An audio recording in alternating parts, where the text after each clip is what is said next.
राहुल गांधी के hydrogen bomb से पहले बिहार में हुआ है बड़ा एक्सपोज, वो भी ज्ञानेश कुमार का। जी हाँ, वो किसी नेता के बयान से नहीं हुआ बल्कि खुद चुनाव आयोग के अंदर से हुआ है। जो चुनाव आयोग जो खुद को लोकतंत्र का पहरेदार बताता है, अब उसी पर लोकतंत्र से चोरी करने का आरोप लगा है। जी हाँ, बिहार में वोटर लिस्ट को लेकर जो शुद्धिकरण का ढिंढोरा पीटा जा रहा था, अब उसी की पोल खुल चुकी है। रिपोर्ट सामने आई कि चुनाव आयोग ने जानबूझकर वो सॉफ्टवेयर ही नहीं चलाया जो फर्जी वोटरों को पकड़ सकता था, और अब जो खुलासा हुआ है वो इतना बड़ा घोटाला साबित हो सकता है कि देश में निष्पक्ष चुनाव की नींव तक हिल जाएगी। सवाल अब सिर्फ इतना है कि बिहार की वोटर लिस्ट वाकई साफ हुई है या फिर इसे जानबूझकर साफ सुथरी दिखाने का ड्रामा रचा गया। नमस्कार, मैं हूं चेष्टा नागर और आप देख रहे हैं द हिंदी टॉप। तो चलिए विस्तार से बात करेंगे इस मुद्दे पर आज हम इस वीडियो में। बिहार में वोटर लिस्ट के इस पूरे खेल का अब पर्दाफाश हो चुका है। द रिपोर्टर्स कलेक्टिव ने किया। इनकी रिपोर्ट ने जो बातें सामने रखी वो सीधे सीधे चुनाव आयोग की साख पर सवाल खड़ा करती है। रिपोर्ट का नाम ही सब कुछ कह देता है।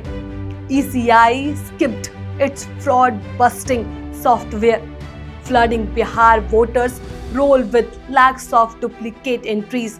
यानी चुनाव आयोग ने अपनी धोखाधड़ी पकड़ने वाली तकनीकी को ही ठंडे बस्ते में डाल दिया और बिहार की वोटर लिस्ट को फर्जी नामों से भर दिया गया।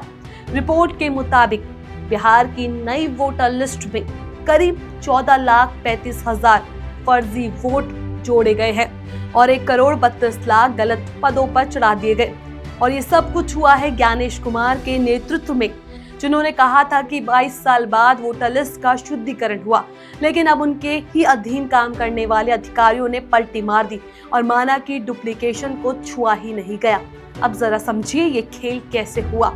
चुनाव आयोग के पास एरोनॉट नाम का सॉफ्टवेयर है जो कुछ ही सेकंड्स में वोटर लिस्ट में डुप्लीकेट या दोहराए गए नाम पकड़ सकता है, वो भी आसानी से। 2014 के चुनाव में यही सॉफ्टवेयर चला था और उसने बेहतरीन काम किया था, लेकिन बिहार में इस बार जानबूझकर इसे डिसेबल रखा गया। मतलब साफ है, सच्चाई छुपाने के लिए मशीन बंद कर दी ताकि फर्जी वोटर बने रहे और सत्ता में बैठे लोग खुश रहे।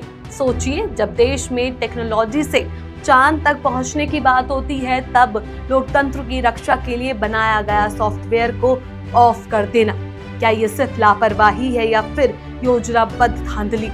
और सबसे बड़ा सवाल, क्यों रिपोर्ट में सामने आया कि चुनाव आयोग के अंदर एक अधिकारी ने ऑफ द रिकॉर्ड ये कहा, हमारा टारगेट डॉक्यूमेंट कलेक्शन था, डुप्लीकेशन पकड़ना नहीं। यानी चुनाव आयोग का मकसद वोटर लिस्ट को सही करना नहीं था, बल्कि कागज इकट्ठा करना था ताकि ऊपर रिपोर्ट भेजी जा सके। काम पूरा हो गया। ये लोकतंत्र का नहीं, फाइलों का शुद्धिकरण हो रहा था। रिपोर्ट ये भी कहती है कि जो बूथ लेवल ऑफिसर्स है यानी कि BLOs, उन्हें हजारों नामों को मैन्युअली जांच करनी थी। अब आप बताइए, एक इंसान कितने नाम मैन्युअल चेक कर सकता है? 1000, 2000? लेकिन लिस्ट में तो हजारों एंट्रीज थी। ऐसे में गलतियां होना तय था और वो भी हुई। लाखों फर्जी वोटर लिस्ट में बने रहे जबकि असली वोटर बाहर हो गए। और मजेदार बात यह है कि बिहार का ये मामला कोई पहला नहीं है। महाराष्ट्र, हरियाणा, कर्नाटक, हर जगह से ऐसी शिकायतें आ चुकी है कि फर्जी वोटरों को बचाने और असली वोटरों को हटाने का खेल चल रहा था। लेकिन इस बार बिहार में ये खेल खुल चुका है, क्योंकि खुद चुनाव आयोग के अफसर अब दबी जुबान में बोलने लग गए हैं। रिपोर्ट में साफ कहा गया कि चुनाव आयोग ने बिहार में जो स्पेशल इंटेंसिव रिवीजन यानी कि SIR चलाई थी, वो दरअसल स्पेशल इंटेलिजेंस रिगिंग निकली, क्योंकि पूरे बिहार में वोटर लिस्ट के नाम पर एक ऐसा ऑपरेशन चलाया गया जो चुनाव से पहले NDA के लिए फायदे का सौदा बने। बीजेपी और JDU गठबंधन को मजबूत दिखाने के लिए कुछ इलाकों में फर्जी वोटर जोड़े गए तो कुछ जगहों पर विपक्ष के वोटरों के नाम काट दिए गए। और अब जब ये खुलासा सामने आया तो चुनाव आयोग सफाई दे रहा है कि सॉफ्टवेयर पुराना था, इसलिए इस्तेमाल नहीं किया गया। लेकिन सवाल है, अगर वो सॉफ्टवेयर 2014 में काम कर सकता था, तो 2025 में क्यों नहीं? क्या टेक्नोलॉजी पीछे चली गई या फिर लोकतंत्र की सफाई की बजाय सत्ता की सफाई जरूरी समझी गई? दरअसल ये मामला सिर्फ बिहार तक सीमित नहीं है। ये कहानी उस मानसिकता की है जहां सत्ता के लिए सिस्टम को झुका दिया जाता है, जहां लोकतंत्र एक शब्द बन जाता है और वोट सिर्फ एक आंकड़ा। और ये आंकड़े अब सॉफ्टवेयर से नहीं, सियासी मंशा से तय किए जा रहे हैं। रिपोर्ट के बाद अब विपक्ष हमलावर हो गए हैं। राहुल गांधी ने कहा कि ये कोई वोटर लिस्ट नहीं, वोट चोरी की सूची है। तेजस्वी यादव ने सवाल किया कि अगर वोटर लिस्ट में फर्जी नाम है तो चुनाव आयोग पर मुकदमा क्यों ना चले। वही जनता पूछ रही है, जब चुनाव कराने वाली संस्था ही निष्पक्ष नहीं बची तो चुनावों का मतलब क्या रह गया? ज्ञानेश कुमार और उनकी टीम पर अब सवालों की छड़ी लग गई है। लेकिन जैसे हमेशा होता है, नीचे के कुछ अफसर सस्पेंड होंगे, ऊपर बैठे क्लीन चिट मिलेगी। और यही सबसे बड़ा डर है, जब गलत करने वाले सजा से बच जाते हैं तो लोकतंत्र हार जाता है। अब ये बात साफ है कि बिहार की नई वोटर लिस्ट को शुद्ध नहीं, शिकार बनाया गया। और ये खेल किसी और के लिए नहीं बल्कि सत्ता के इशारों पर खेला गया।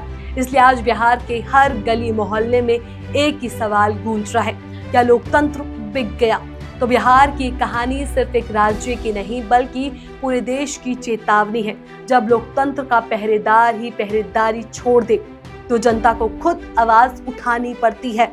चुनाव आयोग को जवाब देना होगा कि जब उसके पास सच्चाई पकड़ने की मशीन थी तो उसने उसे बंद क्यों रखा? क्या लोकतंत्र का डेटा भी सत्ता के मुताबिक एडिट होगा? बिहार के वोटरों को ये जानने का हक है कि उनकी पहचान और उनका वोट आखिर किस सिस्टम में खो गया। ये सवाल सिर्फ बिहार का नहीं, भारत के हर वोटर का है। और जब तक इसका जवाब नहीं मिलता तब तक ये लड़ाई जारी रहेगी। इस वोट चोरी खेल पर आपका क्या कुछ कहना है? अपनी राय हमें नीचे कमेंट बॉक्स में जरूर बताएं। ऐसी और भी वीडियोस के लिए हमारे चैनल द हिंदी टॉप को सब्सक्राइब कर लें। इसके अलावा आप हमें एक्स, फेसबुक और इंस्टाग्राम पर भी फॉलो कर सकते हैं।